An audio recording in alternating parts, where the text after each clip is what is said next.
Rabankar is the proprietor. Tuesday afternoon, Jaffa Point.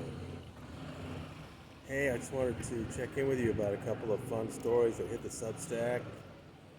Last night, I was getting ready for these new memos to come in at the Baxter case, and I thought I would just check the other dockets just in case, and there was this filing from Graham Barry about Valerie Haney. Wow. I had to scramble to get it on the Substack. It was 3 o'clock in the morning here in Tel Aviv, but it was worth it. What a great filing by Graham. You know, Valerie's story, we've been following it for so many years now, and I have to say, some of the filings by her attorneys, this Philly team, the last one was real late. I mean, they make some good arguments, but they just don't seem to be on the ball. Now, Graham, weeks ahead of the next hearing, has put in this dynamite filing telling the judge, look, there's nothing wrong with Valerie Haney nominating Tom Cruise or Elizabeth Moss. There's nothing in Scientology's rules say that you can't do that. And he really nails them for, you remember at that last hearing, the Scientology attorney had said, oh, well, Valerie grew up in Scientology. She must know hundreds of Scientologists in good standing. But as Graham, and we, at the time we were going crazy. I know you were too when we were reporting from that hearing. And Graham now spells it out, says, look, she's been out 6 years. How's she supposed to know if anybody's in good standing? This is ridiculous. Give us a list or something. So what she did was, this time she submitted 15 names, including Jenna Elfman, Bonnie Ribisi, John Cole, the attorney. You know, I think he might do it if they give him a chance. And now we'll see how Scientology reacts to that. They've got a list of 15 people they can choose from. Are they going to say they're all not available? That's going to be very interesting. And I think there's even more. You know, I was rushing last night. It was 3 in the morning here. I put that up. It was already 8 in New York. I didn't want to wait any longer. There's probably more in that filing that I just haven't got to yet. I'll try mining that for a little more information later. But yesterday, yes, the 2 filings by the 2 sides in the Baxter labor trafficking case did come in on time.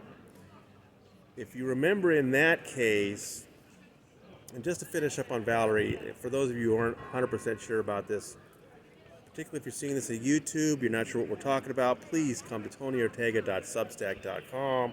We explain the situation in these lawsuits. Valerie escaped from Scientology base in 2016 in the trunk of a car. She's suing Scientology for abuse she experienced both as a Sea Org member and then later after she left when she went to work for Leah Remini and said she was subjected to horrendous harassment by Scientology. So that's what that lawsuit's about, and Scientology convinced this judge that she signed contracts that oblige her to go to arbitration instead, Scientology's own brand of arbitration. And so that's where she is now, is trying to select an arbitrator for that kangaroo court. And they keep turning down her choices. So again, a new list, great names. We'll see how that goes. Meanwhile, in Tampa, Florida, a federal lawsuit filed by Valeska Paris and Gawain and Laura Baxter, 3 former Sea Org members, suing over horrific treatment that they experienced for years as basically indentured servants in the Sea Org on the ship Freewinds in the Caribbean. And in that case as well, Scientology is arguing that because of the contracts they signed, not the Sea Org billion-year contract, please don't get confused with that, just standard employment contracts and service contracts that all Scientologists fill out to get any kind of service in the church, they contain an arbitration clause. And Scientology is arguing that these 3 former Sea Org members should not be suing in court, and they should be forced into arbitration. The judge in that case, Judge Thomas Barber, asked a question because he said that according to an Antonin Scalia Supreme Court ruling from 2006, it looks to him like the argument by Valeska and the Baxters that these contracts shouldn't apply because they were signed under duress. And according to that Scalia ruling, it's the arbitrator that would make that decision, not the judge. So Judge Barber is asking, does he even have the right to rule that these people were treated like slaves? It's just incredible, American legal system, that a judge is asking the two sides if he even has the right to rule that those contracts were signed under duress. So those two documents came in. I quoted from both of them today in today's story. Very arcane legal stuff. I mean, Scott Paludic had warned us that it was difficult even for lawyers to understand, but the basic gist is what the Scalia ruling says is that if they're only complaining about the arbitration ruling, then the judge can make a decision. But if they're complaining about the entire agreement, then it has to go to the arbitrator. So Scientology leaped on that and said, look, Valeska and the Baxters, they're not complaining about the arbitration clause. They're complaining that the entire agreement was signed under duress, that they were pressured to sign this thing. They weren't allowed to read it. They're talking about the whole document. So that's what Scientology is trying to argue, that because they didn't make that differentiation, that the judge can't do anything about it and he has to send this to arbitration.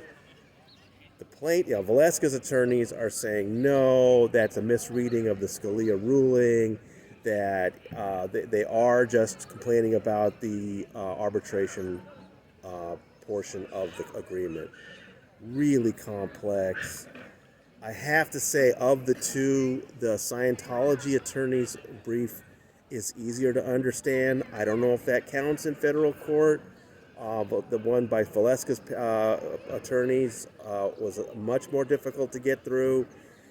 But look, it's Judge Barber's job to go through them both and come up with a decision. And the next step is each side gets to respond to these 10-page memos.